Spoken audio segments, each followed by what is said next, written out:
Señor te bendiga, qué bueno poder estar conectados a través de esta red y poder seguir adelante con nuestro estudio de la carta de Oseas. El domingo pasado tuvimos complicaciones para poder asistir al culto público debido a las lluvias, lo que impidió el acceso a la zona donde está nuestro lugar de reunión, pero podemos grabar la palabra y poder compartir y seguir adelante con nuestro estudio en nuestras casas.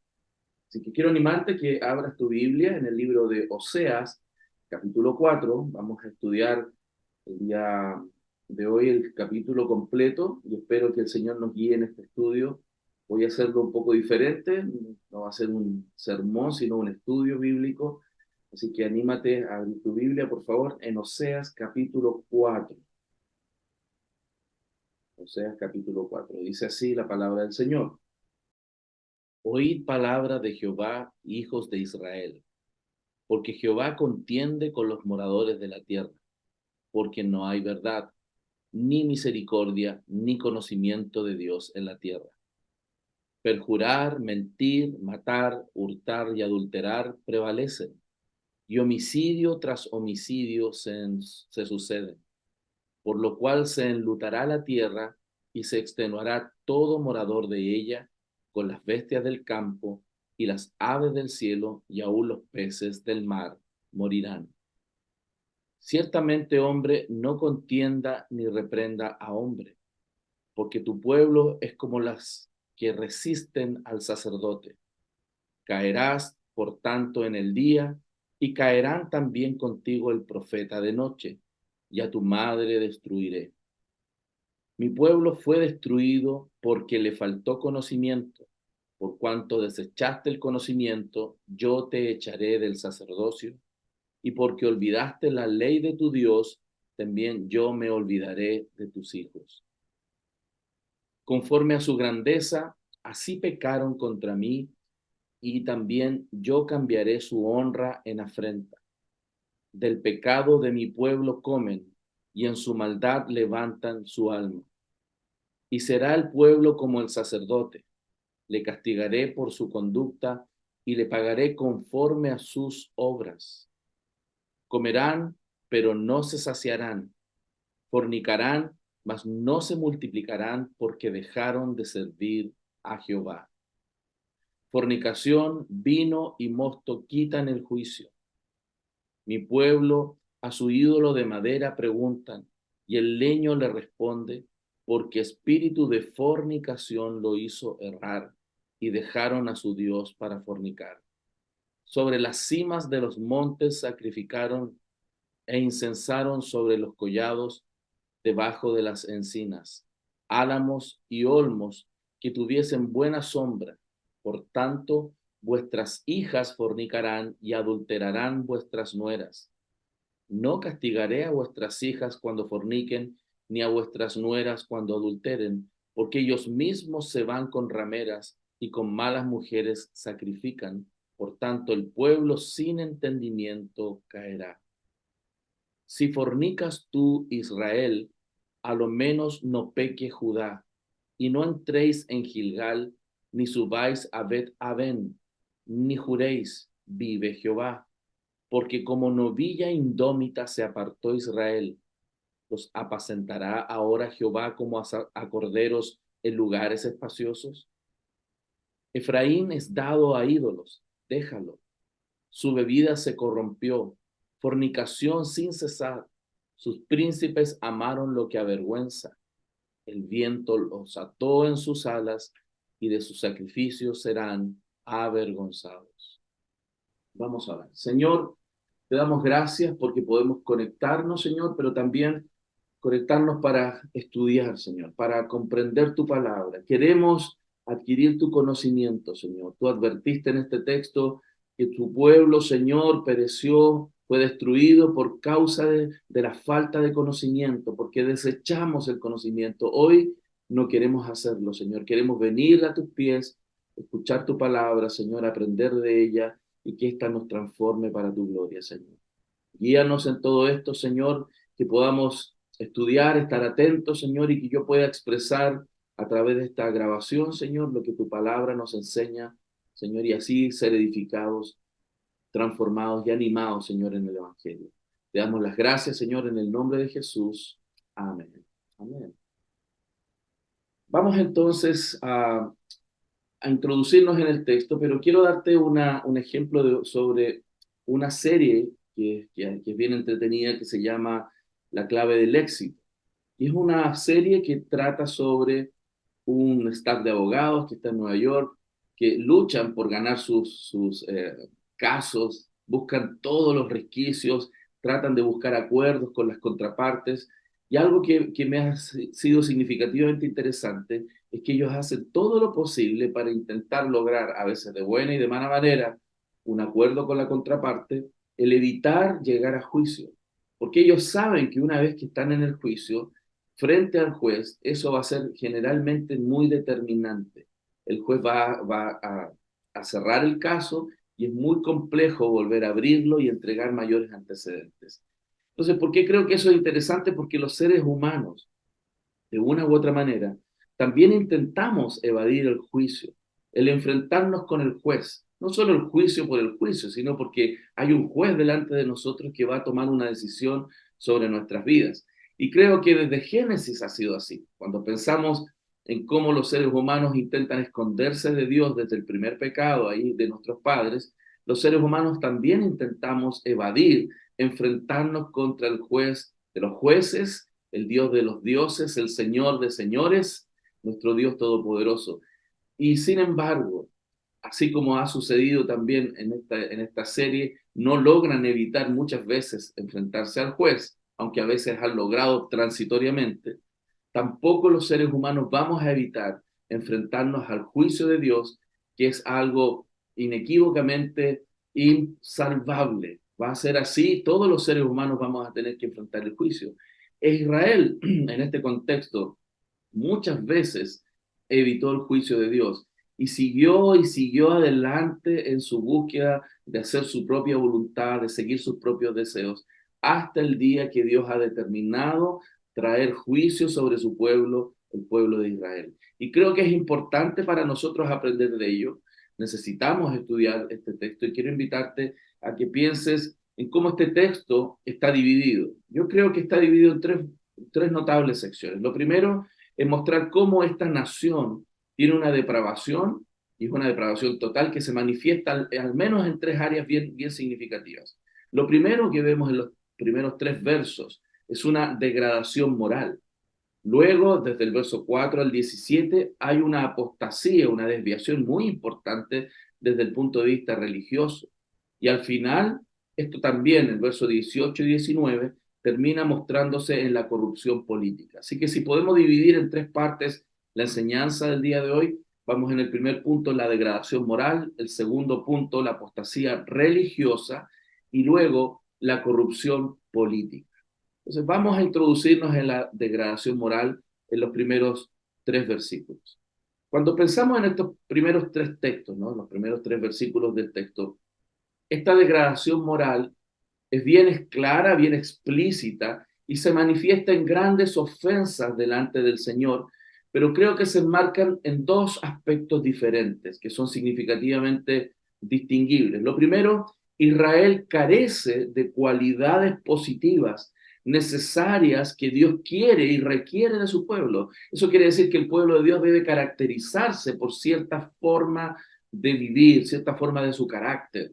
Pero por otro lado, el pueblo también está exhibiendo características negativas, rasgos negativos que Dios detesta, que Dios odia. Entonces, recordemos que la Biblia nos está presentando siempre estos dos aspectos. La Biblia no solo nos dice lo que no debemos hacer, sino también la Biblia nos orienta en mostrar aquello que Dios quiere que hagamos, que debe ser el reflejo del carácter de un creyente. Entonces pensemos en la falta de cualidades positivas que son necesarias para un creyente, que debieran ser distintivas del pueblo de Dios y que Dios está requiriendo en su pueblo. Miremos el verso 1, dice: Oíd palabra de Jehová, hijos de Israel, porque Jehová contiende con los moradores de la tierra, porque no hay verdad, ni misericordia, ni conocimiento de Dios en la tierra. Entonces, vemos inmediatamente cómo la falta de relación vertical con Dios ha afectado significativamente también las relaciones horizontales del pueblo. Y esto es muy importante entenderlo de plano, que no hay sociedad humana, no hay familia humana, no hay pareja humana que pueda prevalecer donde falta la verdad, donde falta el amor y donde no hay conocimiento de Dios. Donde estas tres características están ausentes, va a haber grandes afectaciones en las relaciones humanas. Vuelvo a repetir, en la sociedad humana, en la familia, en una pareja, si no hay verdad, si no hay amor, si no hay conocimiento de Dios, va a comenzar un desastre, porque estos son el fundamento de una vida piadosa, de una vida que está en los marcos morales que permiten que todas las relaciones humanas se desarrollen en confianza y con fortaleza. Por eso, piense lo siguiente, en un contexto donde no hay misericordia por las personas que necesitan, y no solamente en los términos de alimentos, ¿no? De faltas económicas. Hay personas que necesitan misericordia en muchos sentidos, no solo materiales. Y si hay una sociedad, una familia, una pareja donde no hay misericordia, evidentemente el amor que puede estar brotando en el corazón de una persona no va a ser la guía, no va a ser aquello que gobierna, sino va a ser el juicio, va a ser el castigo, va a ser la falta de empatía frente a la necesidad de otros. Por lo tanto, si falta, imagínense, si falta también la verdad, si falta el amor, eso va a ser evidencia de que hay una falta de conocimiento del Señor. Si no hablamos verdad, si no hablamos con las palabras claras, si no hablamos con palabras y acciones claras que generen confianza, si no estamos siendo misericordiosos frente a la necesidad, todos pecamos, todos fallamos. Si no hay entonces verdad, si no hay misericordia, si no hay amor en el fondo, vamos a tener una evidencia clara de que no hay conocimiento claro de Dios. ¿Por qué? Porque la verdad como el amor, hermanos, son el fruto, o más bien tiene las raíces en el conocimiento de Dios. Aquel que se acerca a Dios, que conoce a Dios, va a ser impactado por la gracia de Dios, por el amor de Dios sobre su vida, y eso va a ser el fruto, ¿cierto?, que se va a mostrar después en la misericordia y en la verdad con que se desarrolla. Entonces, el profeta Oseas, de una u otra manera, está haciendo un diagnóstico del pueblo de Israel, de la nación de Israel, disecando sus entrañas, yendo al fondo del ser de esas personas para mostrar los horrendos pecados con que el pueblo se está comportando. Y sin duda creo que es una proyección o diagnóstico futuro de aquello que hoy día es nuestra sociedad. Nuestra sociedad no está llena de la verdad, todo lo contrario. No está llena de misericordia, todo lo contrario. Y eso sin duda que es evidencia de la falta de conocimiento de Dios. Pero hay una segunda manera de entender esto que se está reclamando en el versículo 1, que no es solo la falta de características positivas que Dios requiere, sino la evidencia y la manifestación de características negativas que Dios aborrece. Pensemos en el verso 2, téngalo presente. Perjurar, mentir, matar, hurtar y adulterar prevalecen, y homicidio tras homicidio se suceden, por lo cual se enlutará la tierra y se extenuará todo morador de ella, con las bestias del campo y las aves del cielo, y aún los peces del mar morirán. Ya habíamos visto en las enseñanzas anteriores cómo el pecado del pueblo había traído a una ruptura, a una división en el reino del norte, el reino del sur. Luego de 200 y tantos años vino la destrucción del reino del norte y hubo gran desviación. La falta de conocimiento de Dios se reveló en un pantano de inmoralidad, de un pantano de fornicación y de adulterio y un sinnúmero de manifestaciones pecaminosas que terminaron destruyendo al pueblo. ¿Por qué? Y creo que es importante entenderlo. La impiedad, la falta de vínculo profundo en relación con Dios va a conducir a la perversión de maneras muy amplias. Entonces es importante entender que cuando el hombre desprecia el conocimiento de Dios, todas las demás áreas de su vida van a comenzar a derrumbarse como un castillo de naipes, como un grupo de dominós cayendo uno tras otro. Eso es lo que nos muestra con mucha claridad Romanos capítulo 1, versos 18 al 32. Porque no quisieron tener en cuenta a Dios, porque cambiamos la gloria de Dios por las cosas hechas. En vez de adorar al Creador, lo cambiamos por las criaturas. cambiamos la verdad por la mentira, terminamos cambiando el uso natural incluso de nuestros cuerpos. Y en una escalada de caída vemos cómo esto ha afectado a toda la humanidad. Por lo tanto, Oseas es como si que se planteara hoy día en un tribunal. Estamos en un tribunal y él está escuchando toda la argumentación que se está levantando conforme a las evidencias. Por lo tanto, sin rodeos, como un periodista comprometido por la verdad, este hombre está mostrando, describiendo los crímenes y dibujando un retrato de esta sociedad que es decadente. Por lo tanto, la tierra se ve y se observa como desprovista de verdad, desprovista de amor, desprovista de conocimiento, llena de perjurio, de mentira, de robo, de adulterio, de derramamiento de sangre. ¿Por qué es importante entenderlo? Porque estamos viendo nuestra sociedad hoy día caer de la misma manera. Estamos observando cómo nuestra sociedad está cayendo. Y no tiene que ver con una nueva manera de gobernar, con un nuevo partido político en el Estado. No, esto tiene que ver con la degradación profunda moral. La inmoralidad es el fruto de una impiedad, de estar lejos de Dios. Entonces, fíjense cómo el versículo 2 dice perjurar, mentir, matar, hurtar, adulterar, son manifestaciones claras de un problema profundo en el corazón. Esto no es un problema económico ni político, sino moral y espiritual. Nuestra nación está como está por eso. Aquí Chile, nuestro país y en general el mundo está cayendo no por problemas económicos, sino por un problema profundo en el corazón del hombre por razones morales y espirituales. Esa fue la decadencia progresiva del pueblo de Israel que llevó a esta nación a un colapso político, en el caso de Israel, y creo que es sin duda lo que está pasando en todas partes del mundo. ¿Cuáles son las características que nos muestra el texto? Lo primero, vemos una sociedad desprovista entonces de la verdad, dice el verso 2, perjurar, mentir. ¿Qué es lo que es perjurar? Significa falso, jurar en falso, algo, una manifestación que no es verdadera y se jura. Mentir, evidentemente, ¿cierto? Es violar los derechos de las personas respecto de ser presentadas conforme a algo verdadero. Y vemos aquí que perjurar y mentir es una directa infracción contra el tercero y noveno mandamiento. Lo que se está sucediendo en el pueblo de Israel, lo que se está manifestando, es una evidencia de la violación de la ley del Señor.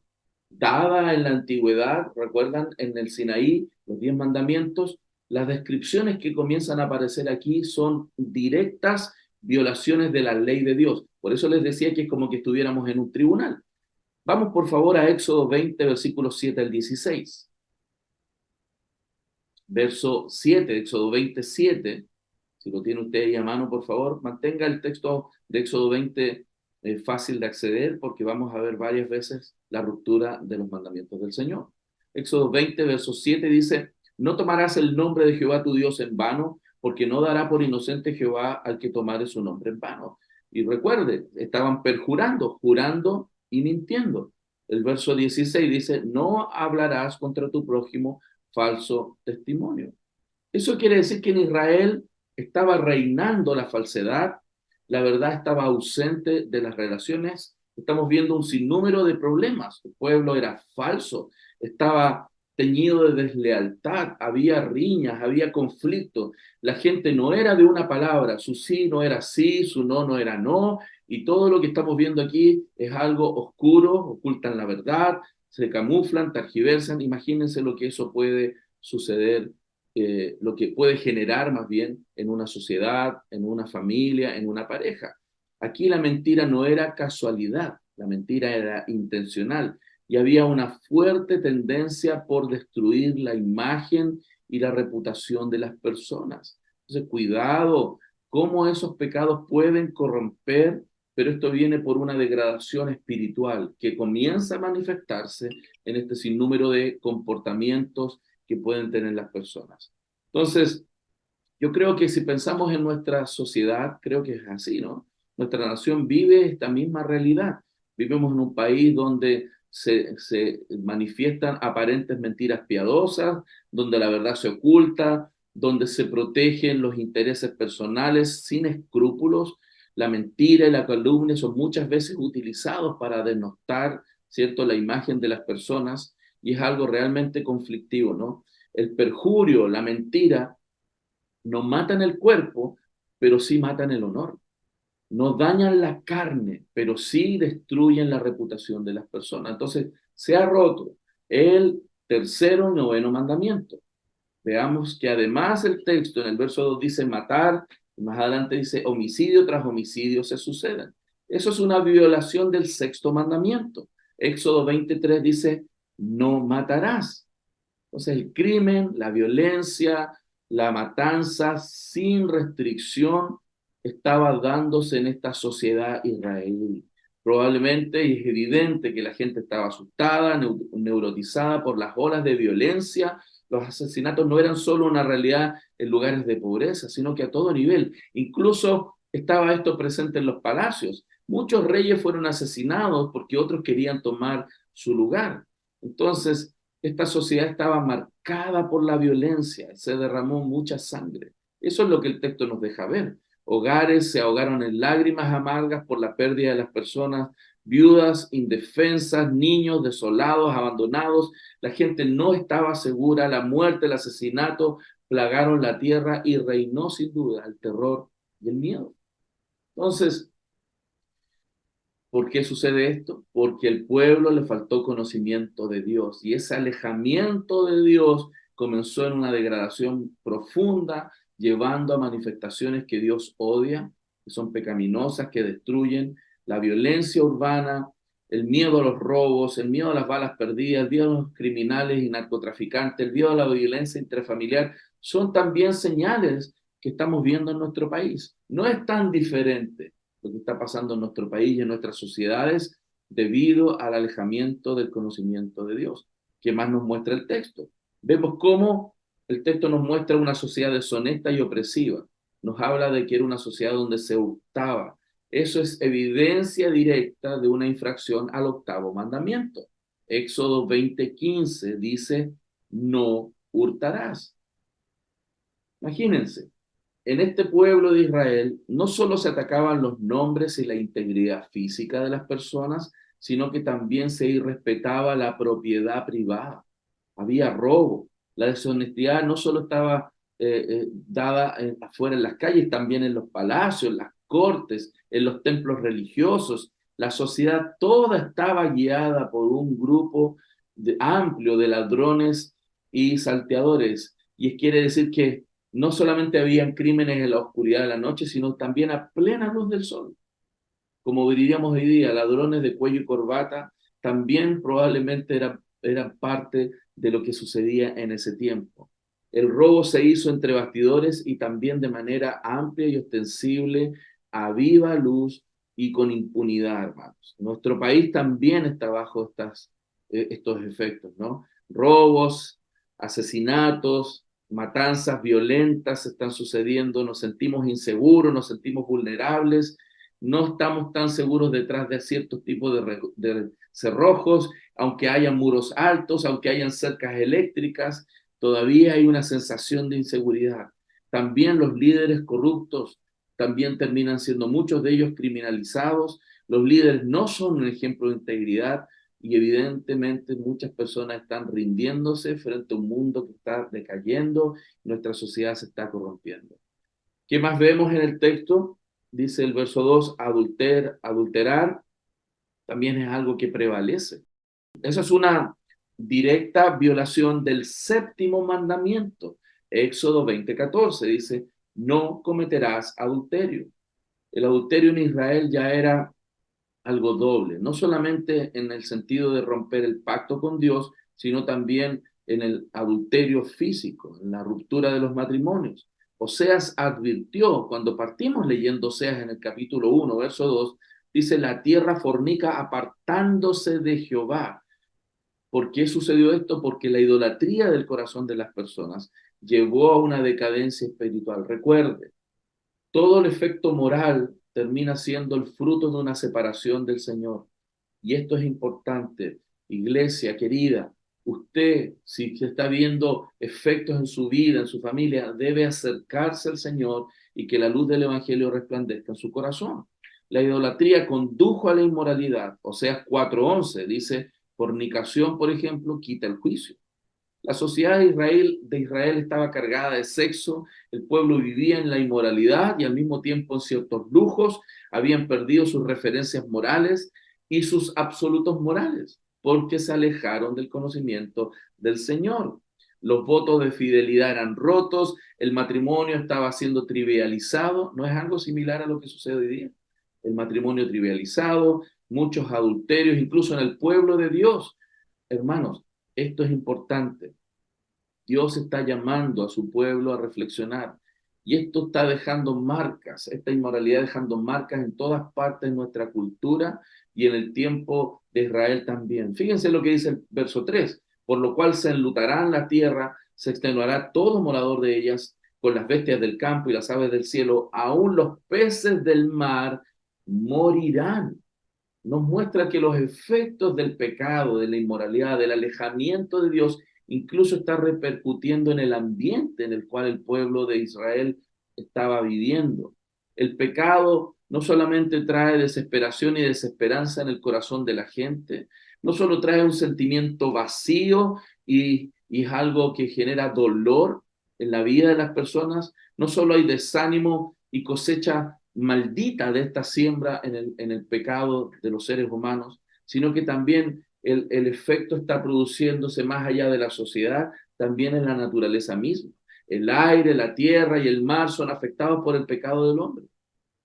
Los seres humanos estamos corrompiendo no solamente nuestras almas, sino que estamos afectando la naturaleza. El pecado de la humanidad está trayendo daño. La ambición, el desarmar y destruir todas las estructuras de la naturaleza, la contaminación de la tierra, la contaminación del aire, de las aguas. Hermano, estamos trayendo nosotros por nuestro propio pecado graves problemas ecológicos al mundo, el lugar que Dios nos dio para habitar. Por lo tanto, si en ese tiempo estaba sucediendo, no debemos sorprendernos qué está pasando en nuestros tiempos. Lo mismo, hermanos. Estamos destruyendo la casa donde vivimos. Nosotros no estamos pensando solamente en el interés común, estamos pensando en nuestro propio interés, no estamos pensando en el futuro, sino en una inmediatez. Estamos destruyendo la naturaleza y es por eso que yo creo y recuerdo muy bien ese texto que dice que la creación gime con dolores de parto. Por lo tanto, frente al juez, frente al Señor, estamos viendo una clara degradación moral del pueblo de Israel que vemos claramente, ¿cierto? También un reflejo en nuestra propia cultura, en la actualidad. Entonces, ¿qué más antecedentes puede darnos el fiscal? No solamente en ámbito de degradación moral, sino también en una apostasía religiosa. El segundo punto, del verso 4 al 17, nos muestra cómo estamos viendo aquí una apostasía religiosa. O sea, la desviación de la verdadera espiritualidad es algo profundo, amplio y que está desencadenando degradación moral, incluso a nivel político. Ahora, ¿por qué sucede esto? Sin duda que es porque los corazones de los hombres se apartan notablemente del Señor, pero hay una presente falla también en el liderazgo. Los líderes religiosos de su tiempo, Dios también los expuso y los expuso muchas veces, porque evidentemente quienes tienen y tenemos hoy día el deber de cuidar al pueblo de Dios, de predicar la palabra, de ejercer todas las herramientas bíblicas que Dios da a los que pastorean a su pueblo para que el pueblo venga a la santidad, eso estaba fallando notoriamente. Vemos aquí, por ejemplo, si pensamos en el versículo 6, bueno, todo el contexto del capítulo 4, hay una deficiencia en la enseñanza de la ley de Dios.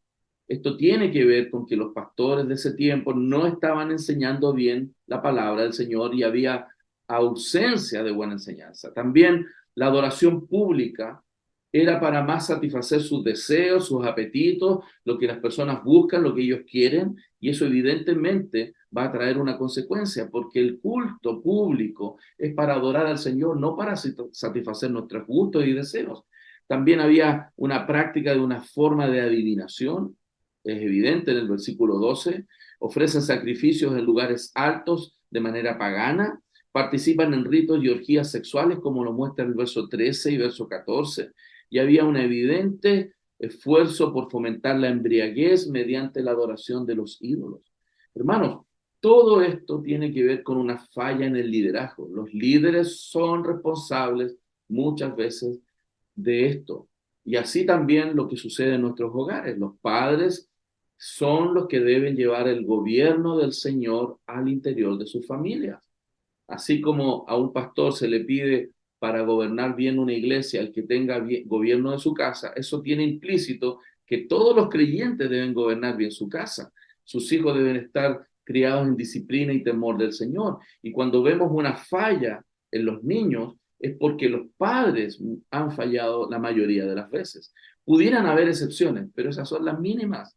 La relación directa de una falla en los niños y en los jóvenes tiene que ver con una falla en la crianza también de los padres. Y destaquemos entonces algunos puntos aquí. El texto es bastante claro en mostrarnos las causas de la apostasía.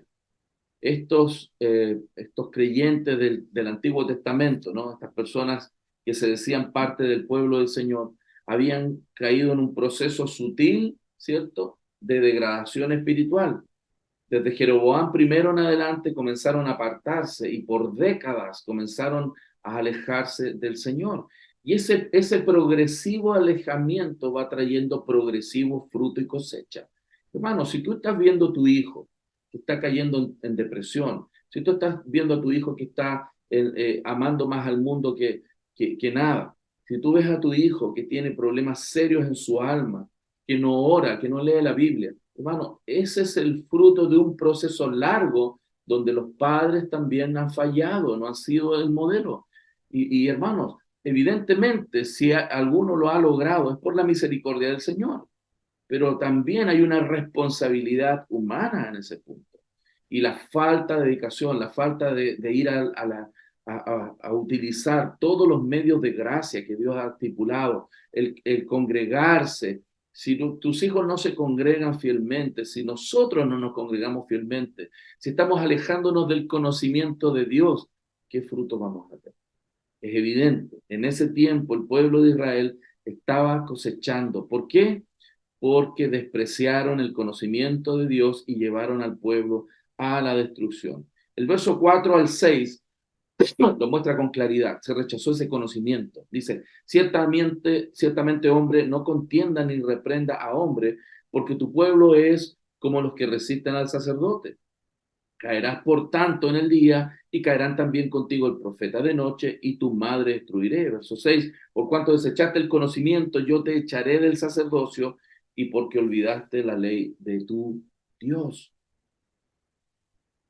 El profeta, los sacerdotes dieron ejemplos vergonzosos. Ellos eran borrachos, ellos vivían en sensualidad, ellos rechazaban a Dios y todas las pretensiones que Dios había planteado, toda la ley del Señor. Eran amantes de la formalidad en los actos de adoración, pero estaban vacíos en su espiritualidad. Es por eso que el Señor trae sentencia, como un juez trae sentencia, a tu madre destruiré. Eso quiere decir que a la nación misma, al pueblo de Dios, toda esa nación sería destruida. Y eso es lo que sucedió. Eso es lo que sucedió claramente con el pueblo de Israel. Y el papel entonces de los líderes, evidentemente, era traer la palabra, pero en el texto se muestra que la abandonaron. Rechazaron al Señor y su conocimiento, se olvidaron de la ley del Señor. Hermanos, que no nos suceda eso. Que no suceda eso en nuestros matrimonios, que no suceda eso en nuestras familias. Nosotros tenemos que poner el conocimiento de Dios como algo prioritario. El devocional de la familia, el estudio bíblico, la oración, el contemplar la palabra del Señor, pero al mismo tiempo verla como un espejo maravilloso donde nos miremos, donde nos arrepintamos, donde reflexionemos juntos es algo necesario. Y lo que Dios nos muestra, que la falta de conocimiento, el que alguien no lo haga, hermano, eso es inexcusable. No hay excusa. Dios nos ha dado todo lo necesario. Y para no cosechar, hermano, después corrupción y daño en nuestra familia, tenemos que tomar conciencia. El crecimiento también de la religiosidad, evidentemente, estaba claro aquí, había un culto vacío, dice, conforme a su grandeza, dice el verso 7, así pecaron contra mí. Aparentemente todo iba bien en la religiosidad del pueblo. El número de sacerdotes aumentó, había muchos más involucrados en eso, creció el número de personas que iban a los templos, pero evidentemente aumentó el número de ofrendas por el pecado. El pueblo acudía más a los templos de Betel, de Gilgal, de Berseba, pero cuanto más profundizaba su religiosidad, más se alejaba de Dios y más pecaba con Dios. Porque podemos caer en una vida religiosa, ir a la iglesia porque hay que ir, hacer un curso porque hay que hacerlo. Cuanto más se crece en la enseñanza falsa de que eso es lo que nosotros debemos hacer, más se distancia la gente de Dios y más pecan contra Dios. Y eso estaba pasando en el pueblo de Israel. No podemos confundir religiosidad, activismo con piedad. Debemos entrar al templo en una profunda humildad y dedicación y devoción por un Dios santo. Eso es lo que la palabra del Señor nos muestra de principio a fin. Hoy con plena confianza, porque el Señor nos ha dado esa oportunidad de entrar confiadamente al trono de la gracia. Pero no podemos perder la solemnidad, la devoción, la piedad frente a un Dios santo. ¿Qué más vemos? El verso 8 muestra que el liderazgo pierde el temor de Dios y se aprovecha del pecado del pueblo en vez de reprenderlo. Verso 8, del pecado de mi pueblo comen y en su maldad levantan su alma. Mientras más pecaba el pueblo, más sacrificios tendrían y por lo tanto más oportunidades de obtener beneficios de aquellos sacrificios, de las ofrendas. En lugar de confrontar el pecado, hermano, los sacerdotes se alimentaban del pecado del pueblo. Los sacerdotes se saciaban alentando de una u otra manera el pecado y la consiguiente ofrenda por el pecado. Y de esto sacaban réditos, enseñando simplemente que ellos podían pecar, pero después ellos podían pagar por aquello que habían pecado. Hermano, históricamente la iglesia ha caído en esas prácticas, porque el interés es dar indulgencias, dar pagas por el pecado. Entonces, si tú pecas, no te preocupes, tú da una ofrenda, trae algo y esos pecados te son perdonados. Evidentemente, eso no es lo que el Señor ha planteado de principio, ¿no? Entonces, también vemos en el verso 11 que el pueblo pierde la lucidez por entregarse a la sensualidad y a la embriaguez. Fíjense, verso 11, fornicación, vino y mosto quitan el juicio. Cualquiera de estas prácticas, hermanos, terminan trayendo profunda promiscuidad moral, porque los marcos morales que Dios pone en la mente y en el corazón de los hombres caen. Luego viene la sensualidad, el matrimonio se transforma en un lugar de deshonra y hermanos, comienza una típica caída destructiva amplia por la falta de conocimiento, por la falta de arrepentimiento y comienza un profundo camino de apostasía y desviación de la verdad. El versículo 12 nos muestra también cómo las personas pueden sustituir a Dios por ídolos y el misticismo por la adoración, el reemplazo de una adoración verdadera. Fíjense el verso 12. Mi pueblo a su ídolo de madera pregunta y el leño les responde, porque espíritu de fornicación lo hizo errar y dejaron a su Dios para fornicar. La idolatría cegó el entendimiento. Recuerde, Dios nos puede entregar a una mente reprobada. Y eso es lo que estamos viendo aquí. Las personas abandonaron al Dios vivo y crearon imágenes talladas. Que alguien deje la adoración verdadera y termine tallando un palo al cual le va a hablar y éste le va a responder. Hermano, eso no sucede de un día para otro. El que un hijo nuestro, una persona, un adulto, un joven, un viejo se aparte de Dios, esto no es de un día para otro. Esto es progresivo. Lo mismo a la inversa, para que alguien vuelva a tener el fuego del Espíritu Santo en su corazón, lleno de vida, de espiritualidad, de piedad. Es algo progresivo que se busca, que se cultiva en una relación profunda con el Señor. El culto de este pueblo fue evidentemente en una caída grande y se entregaron definitivamente al misticismo, a la idolatría y cayeron claramente en las redes demoníacas de la falsa espiritualidad. Al mismo tiempo, la religión ya no vino a ser entonces un freno moral, sino un incentivo a la sensualidad. El versículo 13 dice, sobre las cimas de los montes sacrificaron e incensaron sobre los collados, debajo de las encinas, álamos y olmos que tuviesen buena sombra, por tanto vuestras hijas fornicarán y adulterarán vuestras nueras. La religión falsa, centrada en los sentidos y no en la fe, en la palabra hoy revelada de Dios, va a conducir a la sensualidad y por lo tanto a la inmoralidad. Un creyente que vive por sentidos, por sensaciones, es presa fácil de las pasiones desordenadas. Necesitamos personas creyentes que cada día más se afiancen a lo que la palabra del Señor dice y no a lo que sienten. Esa los pone en una situación demasiado vulnerable. La fe cristiana es mucho más que sentir cosas. Evidentemente los cristianos que se acercan a la palabra del Señor van a experimentar gozo, emociones muy profundas, pero que surgen de un correcto conocimiento del Señor. Es tener una relación con Dios, es ser alguien, es tener carácter. No es doble ánimo, no es vida sensual el cristianismo. También vemos en el verso 16 y 17 que el pueblo se rebela contra Dios y se entrega irremediablemente a los ídolos. Dice, porque como novilla indómita se apartó Israel, los apacentará ahora Jehová como a corderos en lugar espacioso. En lugar espacioso.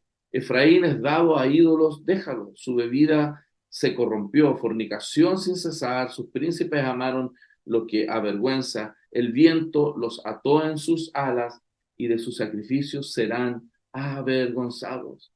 El profeta utilizó símiles, ¿cierto?, para representar la terquedad de Israel. En este caso, el verso 16 habla de que es como una novilla, ¿no? Es como una vaca rebelde. Hermano, ya el pueblo de Dios puede ser como una vaca rebelde que no quiere obedecer. En el capítulo 7 de Oseas, versículo 11, también habla que es como una paloma engañada. Y en el verso 7, capítulo 7, verso 8, como un pan sin remover. Hermanos, Israel tiene que ser alimentado como un tierno cordero, eso debiera serlo, pero está lamentablemente actuando como una vaca rebelde. Quiere las golosinas de Dios, pero rápidamente le da la espalda.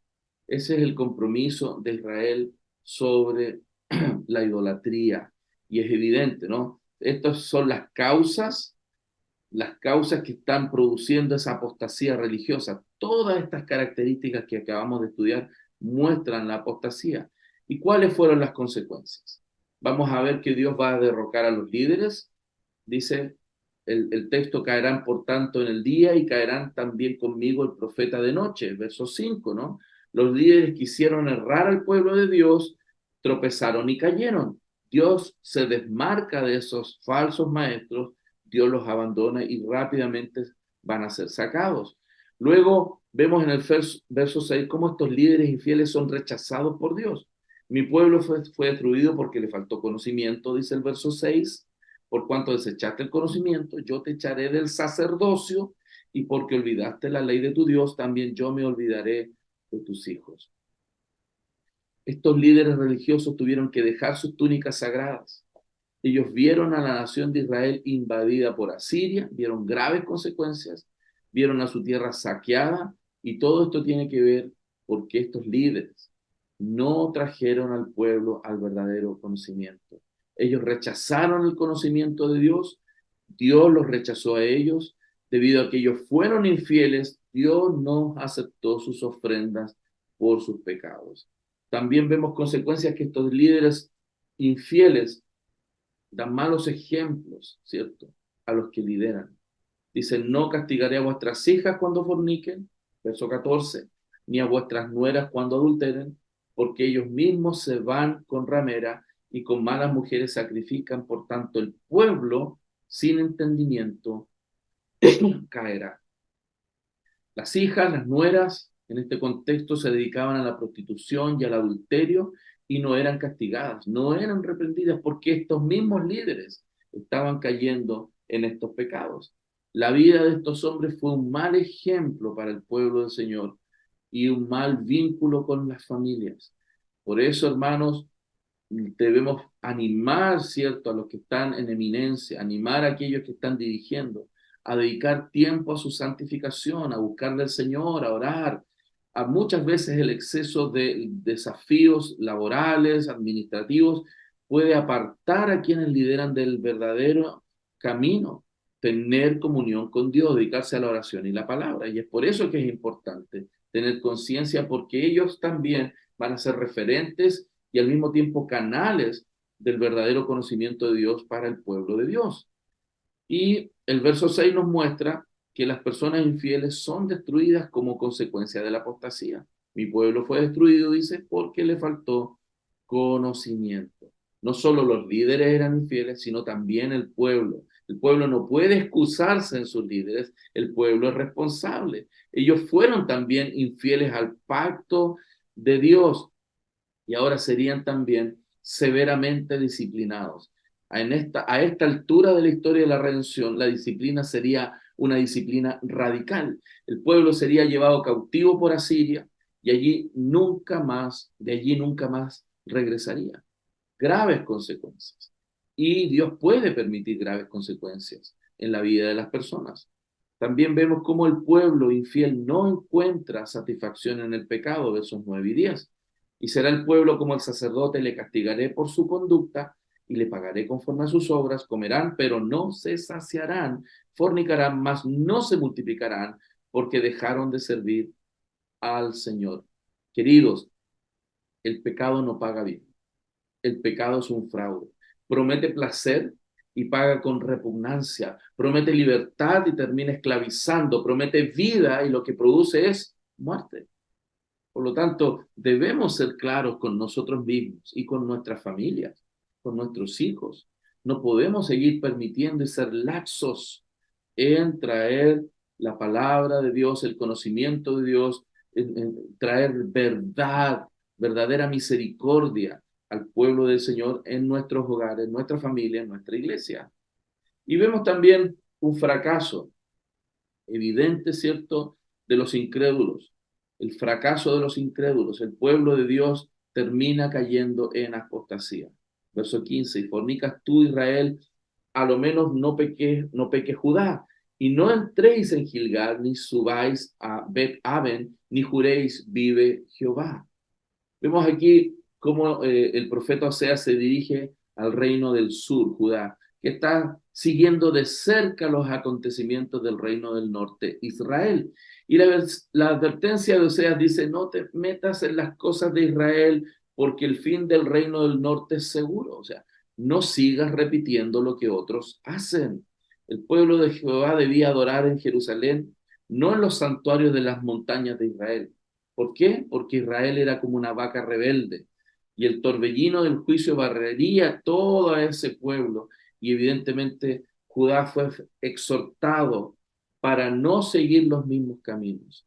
Si ves a alguien en malos caminos, no lo imites, no te acerques, repréndele, exhórtale, pero no te dejes influenciar por las malas costumbres. Tenemos que evitar las malas relaciones. Por lo tanto, estamos viendo aquí que la depravación total de la nación y que se entregó al pecado se observó en la degradación moral, el punto uno. Vemos cómo la apostasía religiosa mostrada en muchas características. Vimos las razones de la apostasía y las consecuencias de la apostasía, pero también vemos en el tercer punto, versos 18 y 19, la corrupción política. Dice, verso 18, su bebida se corrompió, fornicación sin cesar, sus príncipes amaron lo que avergüenza, el viento los ató en sus alas y de sus sacrificios serán avergonzados. Lo que vemos aquí que esta crisis de moralidad también afectó al poder político. La decadencia no solo fue religiosa, sino fue ampliamente esparcida en aquellos que dirigían la nación. Los jefes de la nación fueron los maestros del pecado. el reino se corrompió con la dinastía davídica, no solo políticamente, sino también moral y espiritualmente de una manera muy amplia. El reino duró 209 años, desde el 931 hasta el 722, y luego cayó. Y las dinastías de ahí en adelante desaparecieron. Por lo tanto, hermanos, tenemos que ser muy claros en ver cómo la degradación espiritual del pueblo del Señor, de aquellos que son referentes, puede traer también consecuencias en las autoridades, en los gobiernos políticos. Y también vemos que eh, aquí hay dos cosas que son muy interesantes. Lo primero, que los príncipes usaron su poder para servirse a sí mismos y no a la nación. O sea, la corrupción llegó a tal punto al poder político que los políticos buscaron su propio beneficio y no el beneficio de sus gobernados. Verso 18, su bebida se corrompió, fornicación sin cesar, sus príncipes amaron lo que avergüenza. ¿No es algo similar a lo que vemos hoy día en nuestro presente? Los príncipes estaban aliados con los poderosos, con los jueces, con los sacerdotes, para saquear a los que tienen menos. Hermanos, eso también se ve hoy día. Esta corrupción antigua también es parte de nuestra existencia. Lo vemos hoy día. Vemos cómo la clase dirigente está desacreditada. Vemos cómo la sociedad chilena no cree en sus políticos. ¿Por qué? Porque ya no tienen honor, no son respetables. Y eso quiere decir que han venido por mucho tiempo mostrando lo contrario a lo que debiera ser la investidura de su cargo.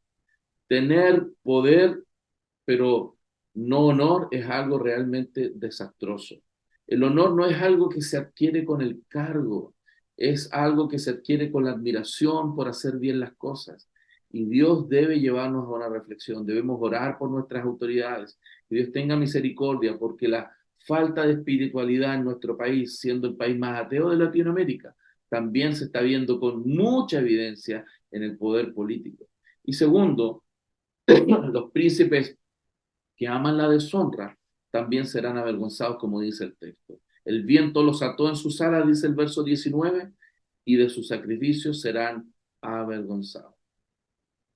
Los políticos también que están actuando en deshonra, que están actuando de manera deshonesta, también llegará el día donde serán juzgados. Dios expondrá a estos líderes en su oprobio. Dios va a exponer la falta de rectitud en aquellos que dirigen. Debemos orar por ellos porque esta levadura es desastrosa. Este séquito de personas inmorales que dirigen los pueblos van a traer un gran mal a la nación, y es por eso que debemos orar para que haya santidad también, que la palabra del Señor pueda llegar a los corazones de aquellos que gobiernan. Entonces, cuando vemos este juicio, cuando vemos en una recapitulación, cómo este juicio frente al juez se presenta con grandes evidencias en las faltas morales, en las faltas que tiene el pueblo del Señor, en no mostrar características de santidad y al mismo tiempo errar gravemente en aquello que Dios prohíbe y aborrece. Por otro lado, ver una decadencia en una apostasía moral con grande amplitud de descripciones y con grandes consecuencias. Y al mismo tiempo, en un tercer punto, ver la degradación grande, claramente explícita, en cómo los líderes políticos también se han degradado y se han apartado de la santidad. ¿Qué oportunidad tenemos frente a un juez, frente al juez de toda la tierra? Si se presenta este caso frente al juez, ¿qué oportunidad hay? Hermanos, pensemos nosotros mismos. ¿Qué oportunidad tenemos nosotros de presentarnos delante de un rey con nuestras características? ¿Qué oportunidad tenemos? Ninguna. ¿Qué oportunidad podría darse en personas con nosotros? Solamente la única oportunidad es que podamos presentarnos frente al juez con un expediente perfecto, con un expediente sin mancha, donde no tengamos culpa, que nuestra culpa haya sido pagada, que hayamos sido en la práctica sustituidos por alguien. Israel, la única oportunidad que tiene es que el Salvador del mundo pudiera pagar sus pecados. ¿Qué oportunidades tienes tú y yo? La única oportunidad que tenemos de salir adelante nosotros personalmente, de sacar adelante a nuestras familias, es que nos arrepintamos de nuestros pecados y confiemos en Jesús y nos acerquemos al verdadero conocimiento. y que progresivamente el Señor siga siendo formado en nuestros corazones. Quiero invitarte a que reflexionemos para ir concluyendo en Primera de Corintios capítulo 10, versículos 11 al 14. Por favor, búsquelo en su Biblia, Primera de Corintios capítulo 10, Primera de Corintios capítulo 10, versículos 11 al 14. Vamos todos juntos a leerlo y con eso vamos a terminar. Primera de Corintios 10, por favor, téngalo ahí. Primera de Corintios 10, versículos 11 en adelante, 11 al 14. Vamos a leer. Dice así la palabra de Dios, hablando sobre las escrituras del Antiguo Testamento. Y estas cosas les acontecieron como ejemplo, aquello que estamos viendo en Oseas, por ejemplo. Y están escritas para amonestarnos a nosotros, a quienes han alcanzado los fines de los siglos. Así que el que piensa estar firme, mire que no caiga. No os ha sobrevenido ninguna tentación que no sea humana, pero fiel es Dios, que no os dejará ser tentados más de lo que podéis resistir, sino que dará también juntamente con la tentación la salida para que podáis soportar. Por tanto, amados míos, huid de la idolatría. Hermanos, si hay algo que podemos aprender de la enseñanza el día de hoy, es cómo el alejarnos de Dios, el cambiar a Dios por las cosas de este mundo.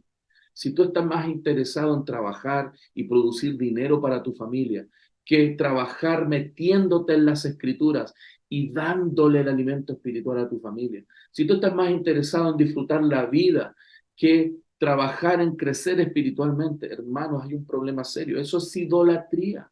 Y eso para el pueblo de Israel trajo gravísimas consecuencias que repercutieron en su moralidad y en su práctica personal, familiar, social. Hubo grandes evidencias de apostasía y desviaciones. Y eso trajo gravísimas consecuencias en todos los estamentos del pueblo. Y evidentemente incluso en el estamento político. Hermanos, hoy tenemos a Cristo y Cristo está reinando. Tenemos una gran oportunidad de poder ser santificados porque Cristo está efectuando una obra en nosotros. Pero nosotros tenemos una gran responsabilidad de huir de la idolatría y no rechazar el conocimiento de Dios. Algunas personas pueden decirse creyentes, pero en la práctica viven como ateos, rechazando el conocimiento de Dios, no leyendo las escrituras, no orando, no dedicando tiempo a crecer espiritualmente, con pasión, con devoción, con dedicación, como lo hacemos para muchas otras cosas. Hermano, este es un llamado a la reflexión, un llamado a venir al Señor, un llamado a santificar nuestras almas mediante acercarnos plenamente con la comunión con el Señor. ¿Amén? Así que vamos a orar. Señor, te damos gracias por este tiempo, por la enseñanza. Ayúdanos, Señor, guíanos hacia ti, Señor, y que este desafío de la exposición de un juicio nos muestre, Señor, que frente a un fiscal como tú no tenemos excusas, Señor. Señor, ayúdanos a arrepentir, a venir a ti con gozo y a darnos cuenta que esto que está escrito ahí fue para que nosotros nos demos cuenta que nosotros estamos muchas veces expuestos a las mismas prácticas. Señor, ayúdanos a entender lo importante, Señor, que es que huyamos de la idolatría y te amemos a ti por sobre todas las cosas. Te alabamos, Señor, en el nombre de Jesús. Amén. Hermanos queridos, que el Señor les bendiga. Espero que esta enseñanza les sea útil para su vida, su familia, su iglesia y que colabore también donde quiera que usted esté inmerso en esta sociedad. Que el Señor le bendiga.